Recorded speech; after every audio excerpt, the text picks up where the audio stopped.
Herring, and I directed The Need to Grow with my good friend Ryan Wyrick. When we started this project over 5 years ago, we wanted to tell a story of people working on solutions to the biggest problems that we face on this planet.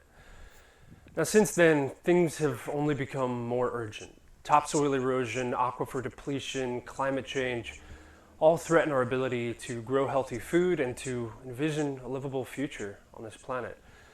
But in the next 90 minutes, you get to witness an incredibly moving and inspiring story. So please consider sharing this free screening with your friends and loved ones. And like any good superhero movie, stay tuned until the closing credits for a surprise scene that I know you'll enjoy. And most importantly, to find out how you can put all of what you're about to see into action in your own life. So on behalf of Rosario Dawson, Ryan Wyrick, Food Revolution Network, and our whole team, I hope you enjoy the film.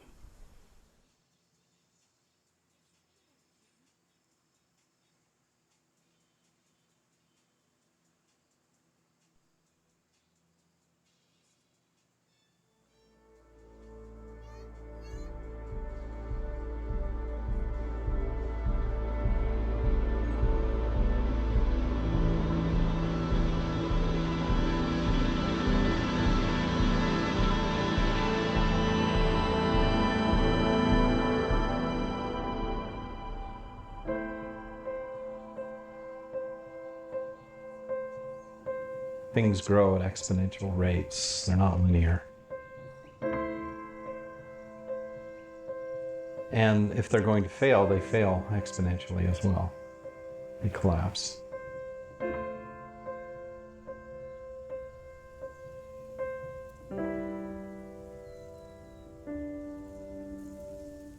Our top priority right now is to repair the soil. Can't go on that way. We'll all just wind up dying. If we stay on our course, we could look at a worldwide catastrophe. In the United States, we're losing soil at 10 times the rate it takes to regenerate it. We have plenty of civilizations over the course of time that didn't get that right. And so our challenge is how do we make sure that we're not one of them?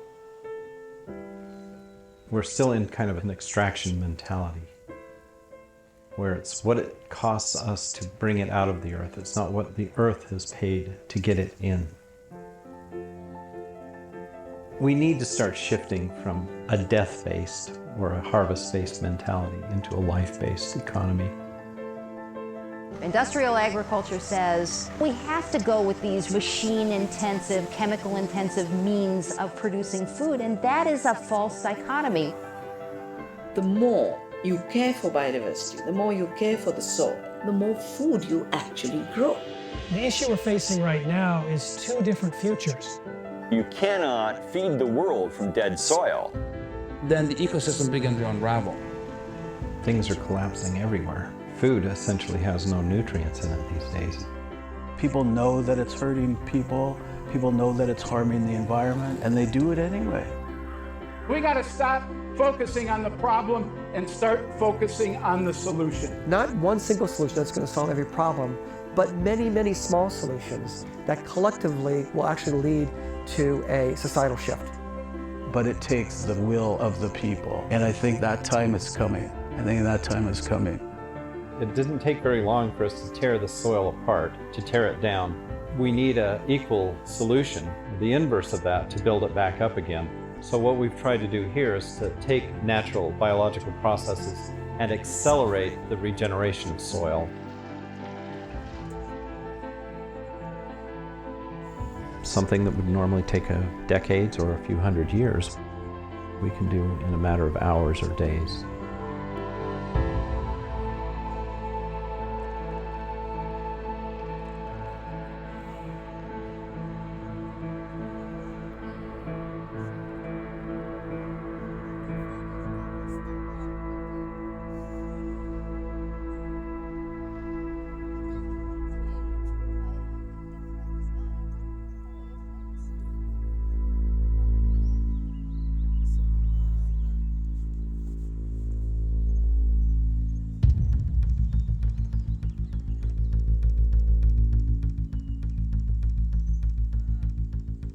Agriculture is the most destructive human activity on the planet.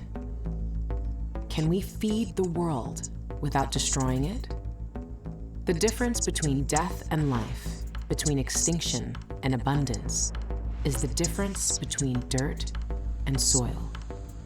Just a handful of healthy soil contains more microorganisms than there are people on the planet.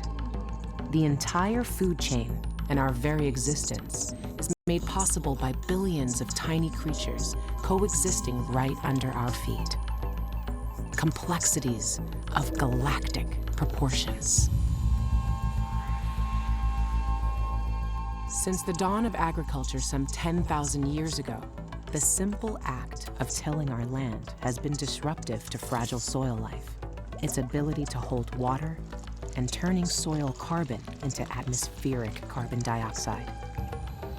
With the invention of machinery and powerful new chemicals, industrial agriculture has exponentially exacerbated the issue. Roughly 30 soccer fields worth of soil are lost every single minute. Today, 70% of our planet's soils have already been destroyed. At this rate, the Earth runs out of farmable soil in a mere 60 years. Without soil, all ecosystems outside of our oceans become impossible. We can either wake up before it's too late, or guarantee a path to consistent drought, extreme food scarcity, and catastrophic climate change. Is our only option a system with a built-in expiration date? Or will we acknowledge our responsibility to this planet and uphold our debt to future generations?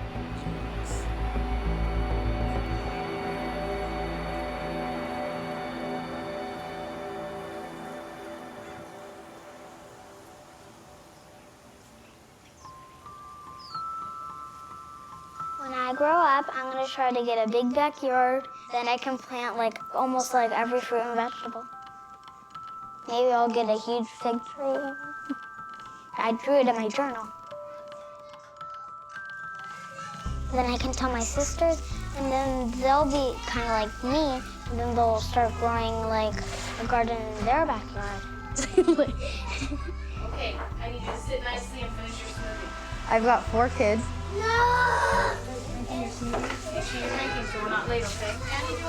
After seeing all the sugar being dished out to them, and that's kind of where my path started, was the abundance of sugar.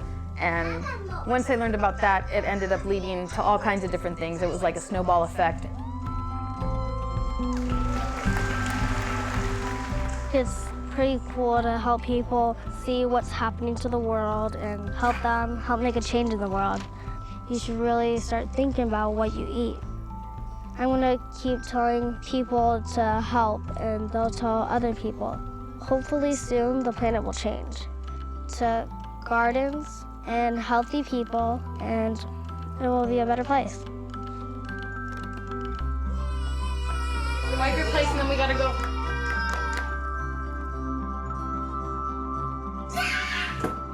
Who's taking the compost today? Man, buckle up. Okay.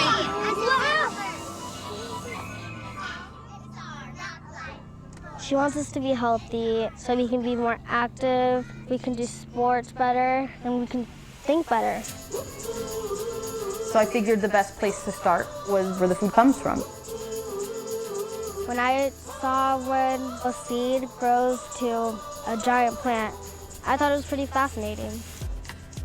Some people just don't get how fun gardening is. They think TV is way more important than what we're doing now. People should really learn about how to help your community and help yourself in life.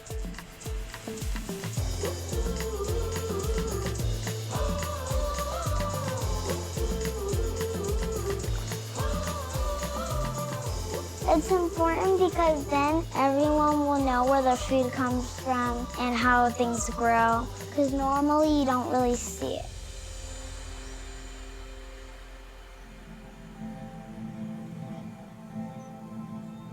These farms here are what we're planning to build the next scalable step on.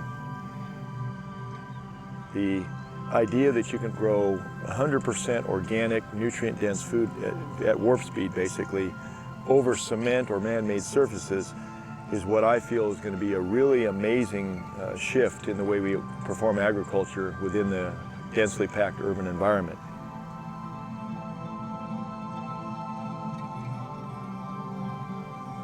Waste is not an option, and that's got to be a mantra that we all adopt. This is Alicia. Who's this? Hi. Wow, where'd you get such a nice smile? We wanted to take a look and find out a little bit more about what you've got going on here. Oh, fantastic. Come on, let's go over and we'll check out some vertical towers. You can put about 40 plants in 2 square feet. Extremely resource efficient, 90% less water, 50% less fertilizer. Let's go over here and let me show you one of my monster beets. This one's trying to escape. It's breaking itself out of the pot. Strawberries go really good in these towers. Yeah, I love strawberries. And you're going to taste a piece of lettuce. I've never tasted lettuce that tastes like this, and I'm going to show you something special about it. Here's the secret. When I pull a piece of lettuce, see the white milk in there? I want you to just taste it. Okay, most people wouldn't even eat lettuce like this, and look at all the milk that's dripping off of that. So that milk generally disappears in about 24 hours. Really? Yeah. If you're not eating lettuce within 24 hours, you're missing a huge part of the antioxidant load that this lettuce carries. Even though we came from a powered-up hydroponic background, we started looking at soils in a completely different light. The more we study them, the more we know life as we know it actually comes from it.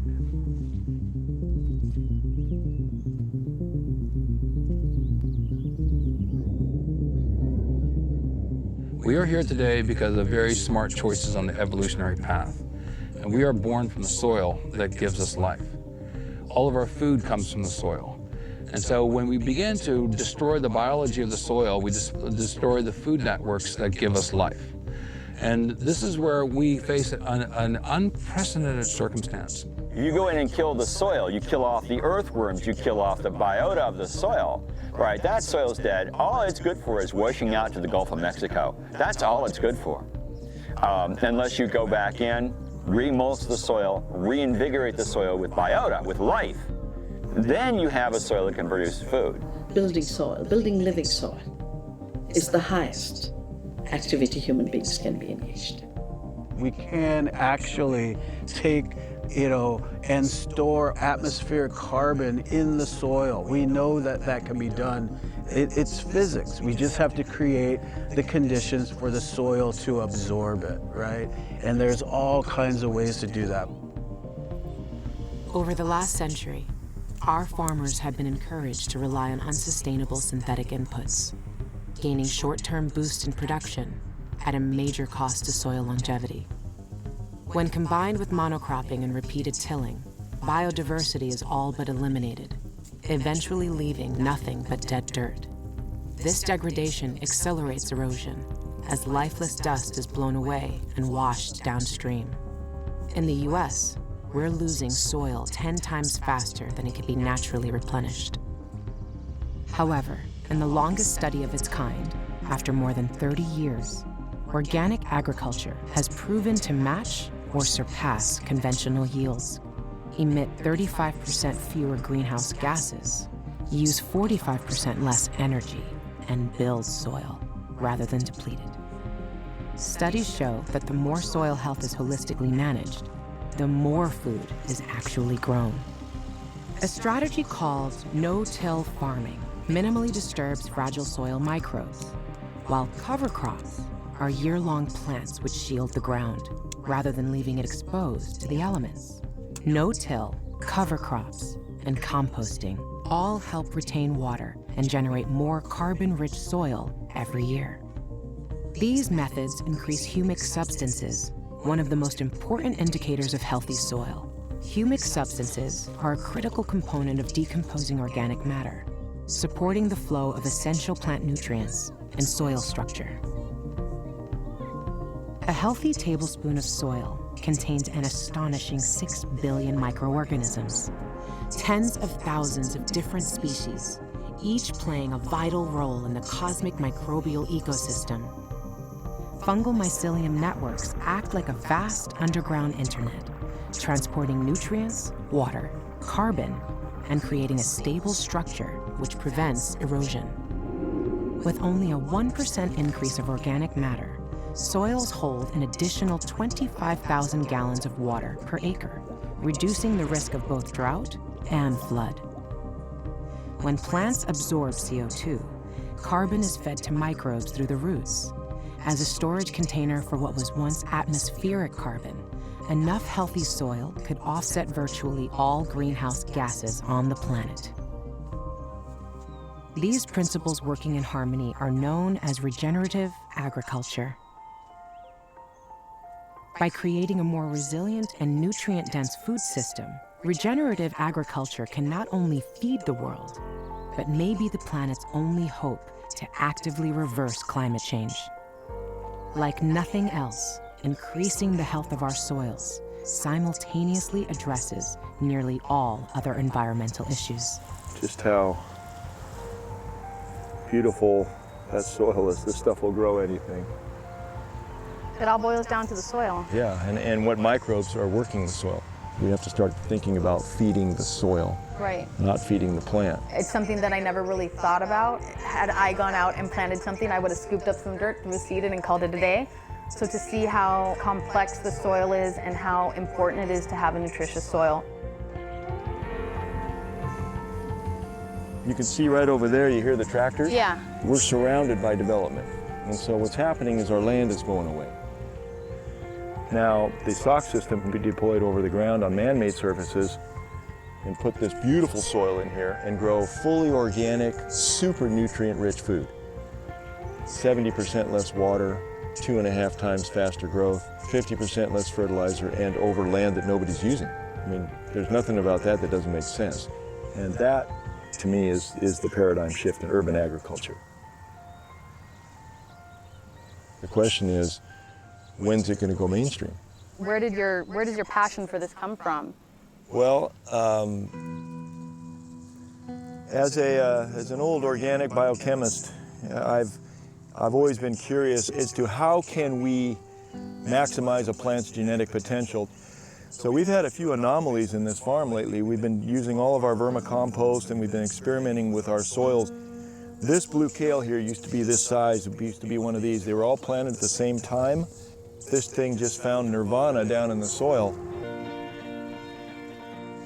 I mean, it's just an insanely healthy kale plant. Imagine if all of a sudden our soil blends could start producing crops that were of this scale. This stuff is just spectacular and getting the nutrition it needs. And it's not happening everywhere, but it's happening enough for us to realize that there is a secret here that we've got to unlock. I'd been working with Eric Cutter at Alegria Farms. He had brought me on board as a soil consultant. I was bringing him rare earth resource materials that plants don't create by themselves. Some mycorrhizae, some biochar, something that he's like, biochar? Where'd you get the biochar? In Montana. And he said, how is Montana? And I said, I went to this place called the Green Powerhouse and I met this man, Michael Smith, who's amazing, he's brilliant. I knew it was just technology that was cutting edge. It's like a liquid biochar with some humic acid, and that's what plants need. They need a transporter and they need the carbon, a little air, and we have a healthy plant. So I gave Eric a sample, and within 24 hours he called me because the plant had changed color in 45 minutes after he applied this byproduct of this energy facility, the Green Powerhouse. He said, I have to go to Montana immediately, book some airfare.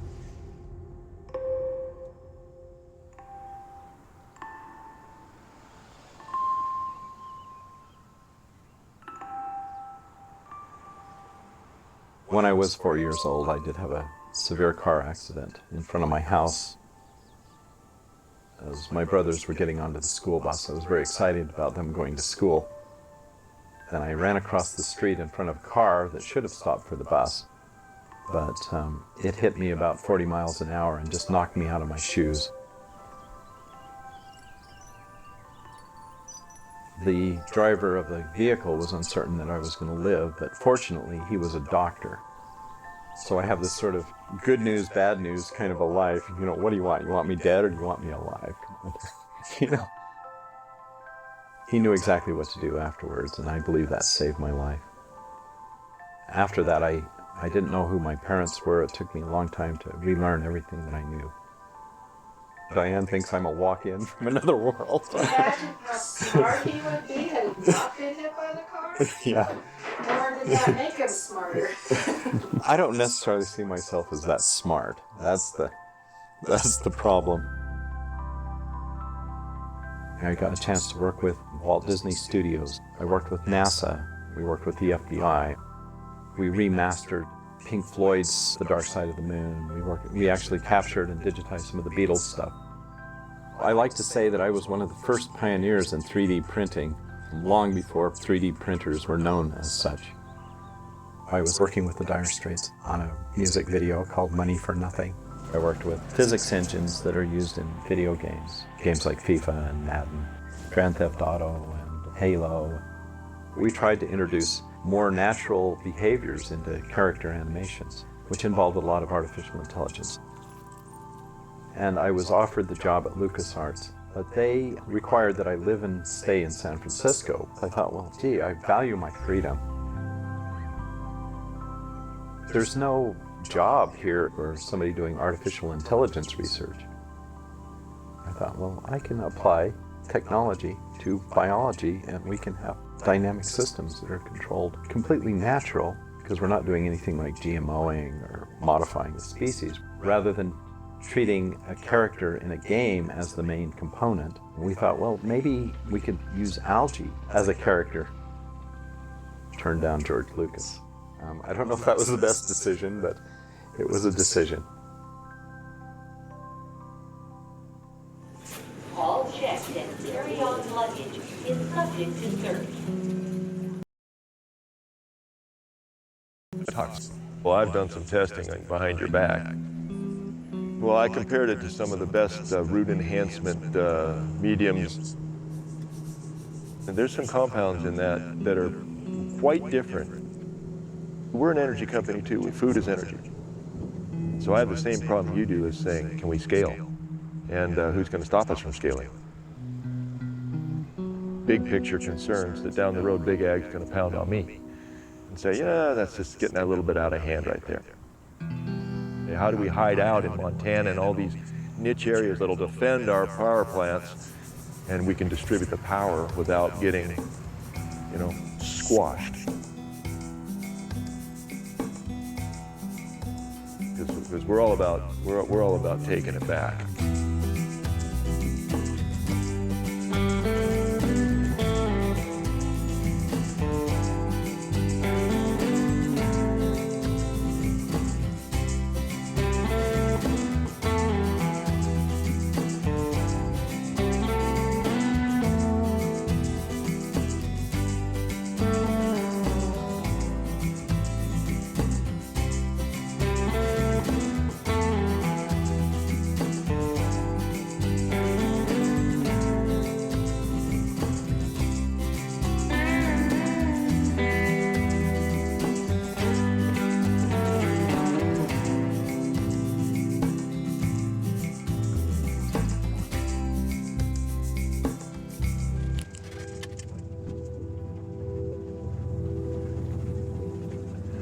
This new compound that's coming off the Green Powerhouse is a very powerful root stimulator, which means that it's a very powerful natural fertilizer. So this ought to be fun. Here we are, look at this. Look at that power plant. Wow, middle of Montana. Who would guess? The Biodome. Wow.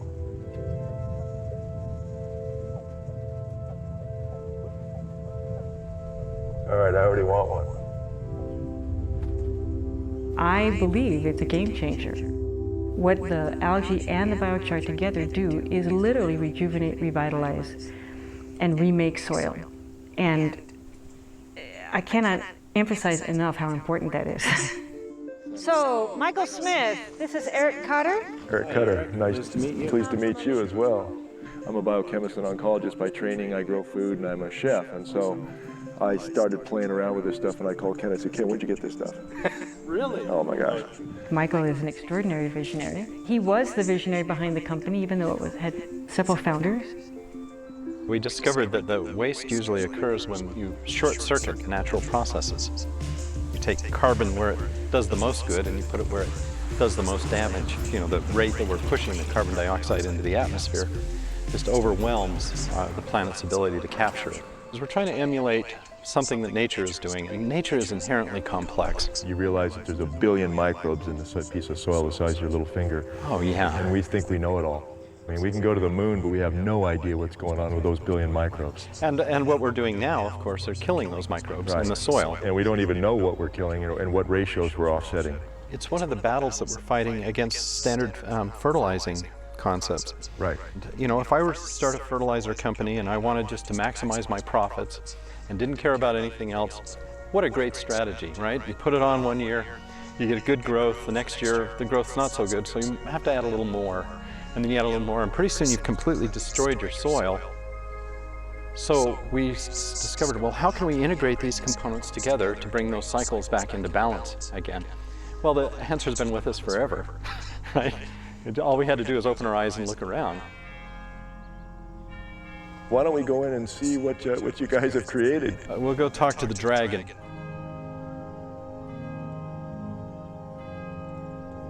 What Michael calls the dragon is a state-of-the-art pyrolysis machine. When biomass like wood waste enters the dragon, it's heated close to 1,000 degrees Fahrenheit. The absence of oxygen prevents combustion, leaving behind a stable carbon structure, similar to charcoal. The extracted energy runs the entire green powerhouse off-grid, while creating enough excess electricity to meet the needs of roughly 100 homes. It would take over 3 acres of solar panels to accomplish this. So the electricity is not our main product. We call that our waste byproduct. Utility companies are going to love that one. Our waste byproduct is electricity. This is 9,000-year-old technology, is to make this biochar. Our ancestors knew how to do this to fertilize the soil, and we've just reformatted it for the 21st century. It's pores within pores within pores. Biochar is a form of extremely stable carbon, with exponential pores creating massive surface area in a tiny space. Just a 2-inch piece of biochar, if unfolded, would have the surface area the size of a football field. This structure is an optimal breeding ground for beneficial soil microbes, holding both water and nutrients where plant roots need them most. It also creates space for air to get in, and the soil microbes to get in. So all that stuff that is an essential component to the web gets recreated.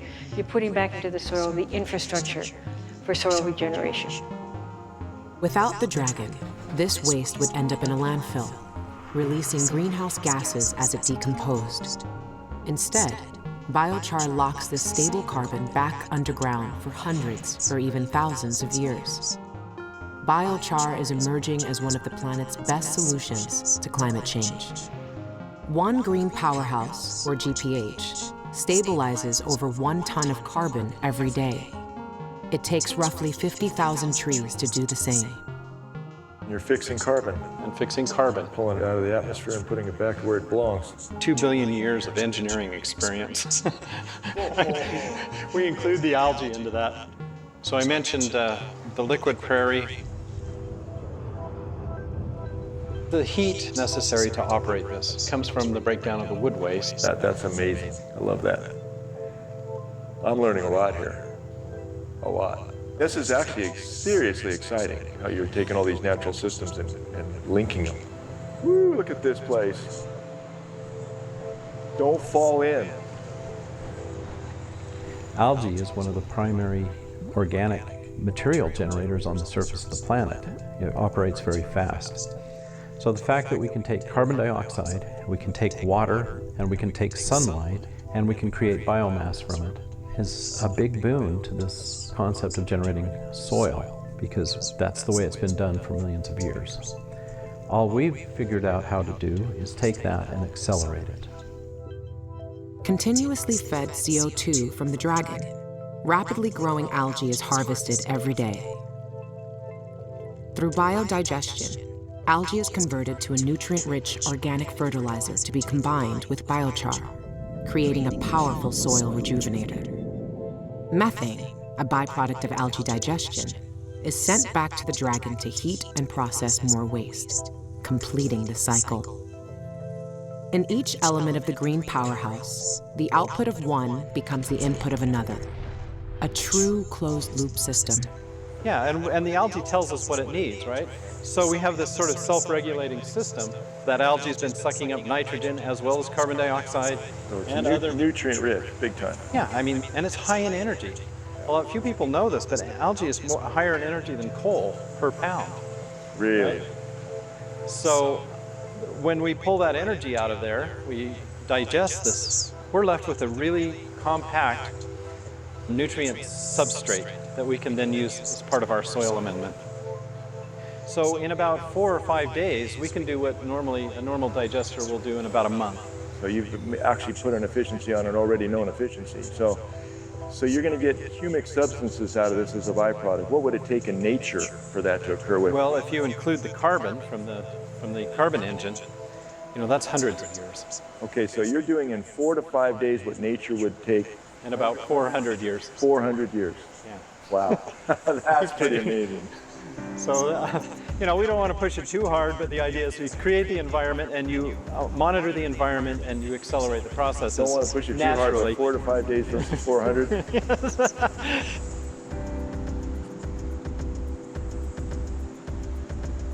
Wow. I'm up here because I have a similar conundrum that you guys have. I see this power plant as an amazing opportunity to scale and to actually change the way we live and go back to natural processes that are zero waste. That's why I worry about this. I think you got a game changer here. You're going to have a lot of pushback, and you're all of a sudden taking on everybody. The entire energy world is now looking at you saying, okay, do we let this technology exist or not? Yeah. I think what you guys are doing probably could be one of the greatest empowering tools that we've seen, because of all the different things that you're able to create with this. That's why I worry about it getting, you know, squashed before it gets out.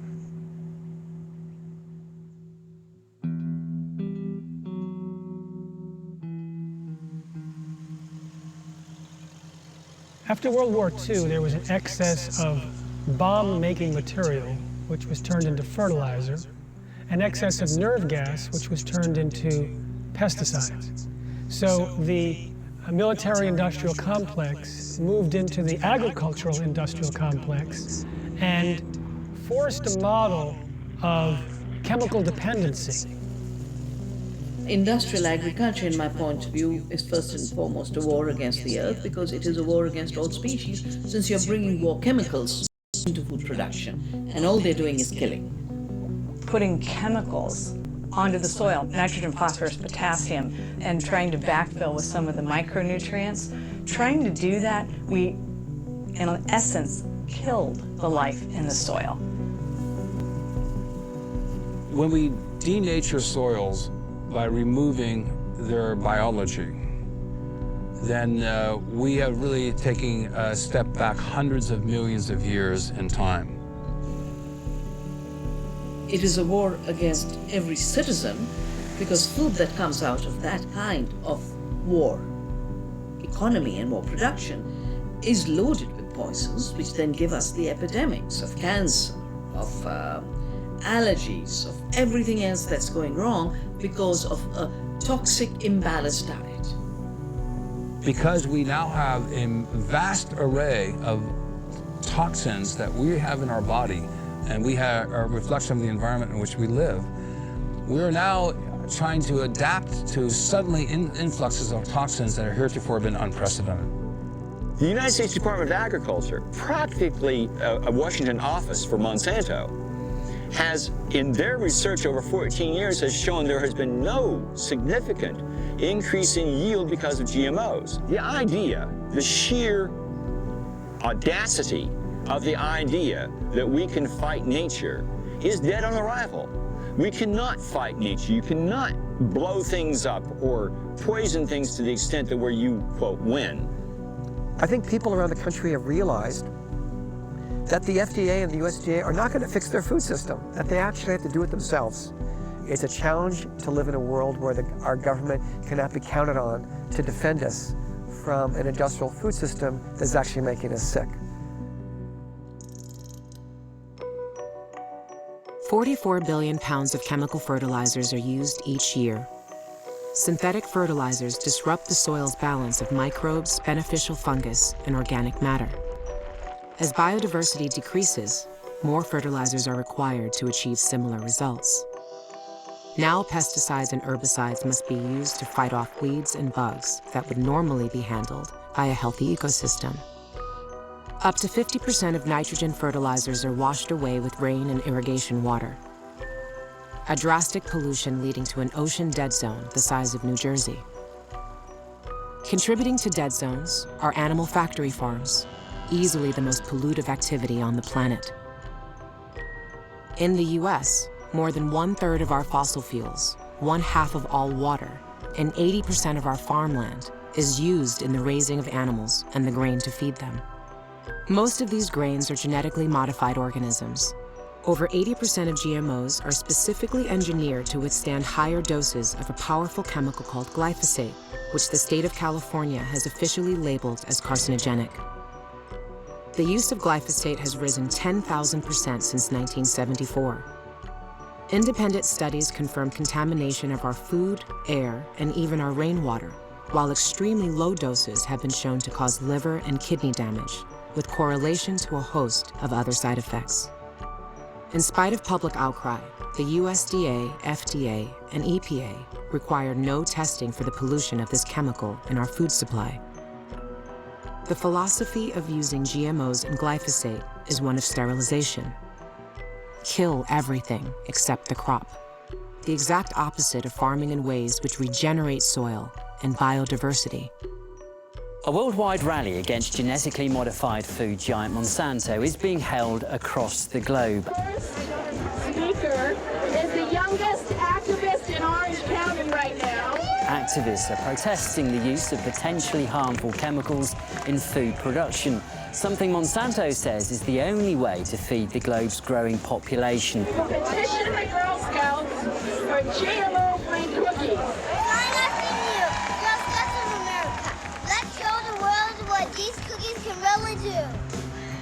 I told you I had a special guest, Alicia Sorrentos. Alicia, how old are you? 7. There was a newspaper article about it and that we weren't selling cookies, so then that's when the council contacted me and said, hey, let's discuss alternate ideas for fundraising. I was like, this is awesome, we did it, you know? It was like literally an ambush. They had no intention of hearing any of our ideas. It was support and promote or step down. I felt betrayed. Here I had put so much time into it and now they're saying, sell the cookies or you're done, so. Dear Ana Maria Chavez, please make cookies without GMOs. Whoever signed my petition, thank you. So you're trying to remove GMOs from Girl Scout cookies, and you've got a petition of 10,000 signatures. 15,000 signatures! 21,000 signatures. It's been a year and a half, and with your help, we have 30,000 signatures! Bum, bum, bum! A box of Girl Scout cookies is not a political statement. It is an investment in a girl and her dreams, and in your local communities, and in the leadership of tomorrow.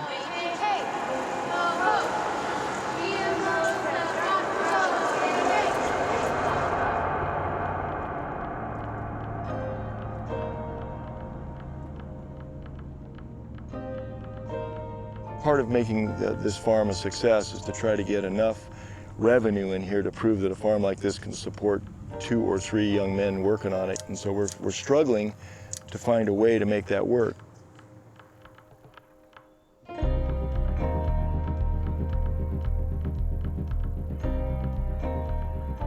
It's very easy to grow food. It's not easy to grow superior food and very nutrient-dense food because you have to treat the soil properly, but it's very easy to grow food. And of course, there's always been an influx of food from all over the planet, which we're competing with, and it's being flown in, from 1,500 to 5,000 miles away every day. So for a small micro farm like ours to compete, we have to be very special.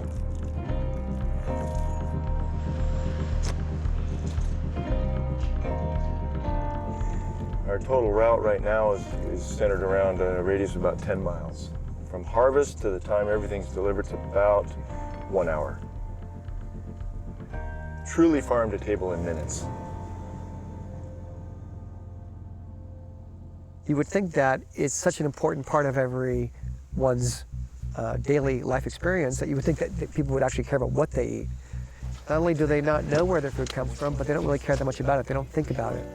The trick is, the challenge is to not only find resilient ways of farming that build soil as opposed to depleting soil, that result in water stewardship and land stewardship, but that also have an economic return.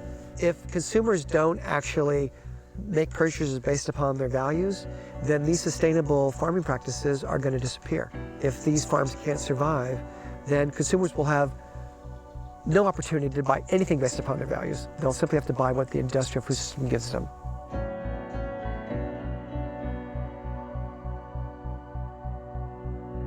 Roughly 2,800 calories for every human being on the planet are produced every single day. More than enough to feed the world right now. What we have is a distribution problem. The average bite of food travels over 1,500 miles to make it to your grocery store.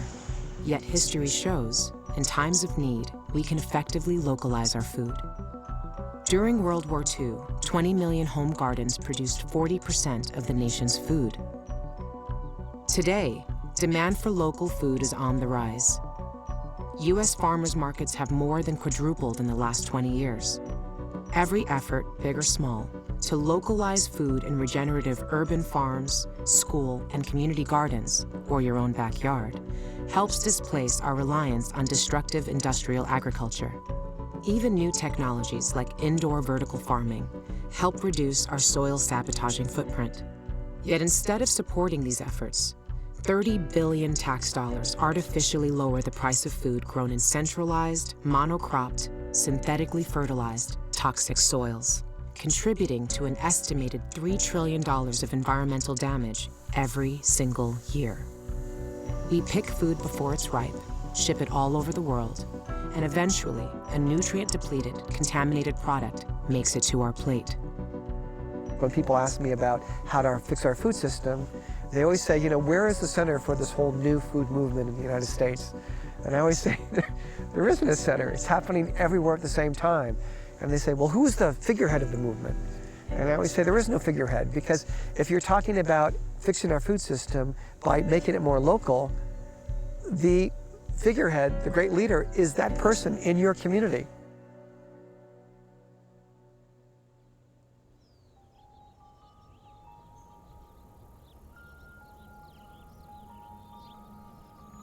All in all, we've now come to the point after a little over 2 years that we have a farm that's been proven out, that actually can support 3 jobs, that is now actually growing. I mean, our revenues are starting to grow. The restaurants around here are starting to take notice. So I feel like we finally hit critical mass.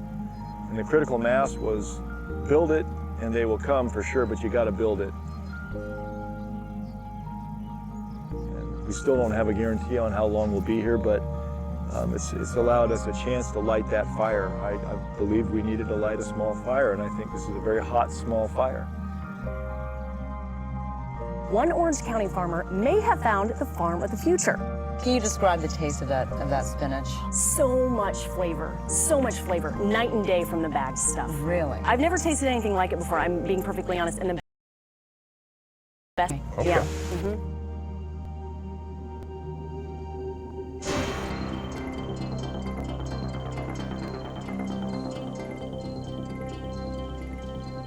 Hyperspace is a data visualization that allows you to be involved in the creation and translation of your design concepts. The Hyperspace modeler uses a style.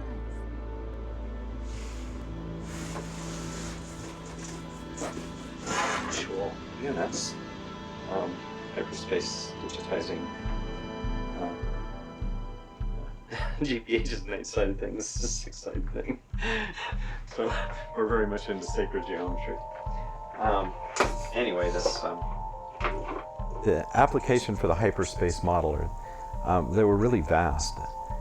It eventually evolved into medical applications, creating models that were more organic looking, rather than things that were robotic. Everybody's using computers at that time to build spaceships, and hardly ever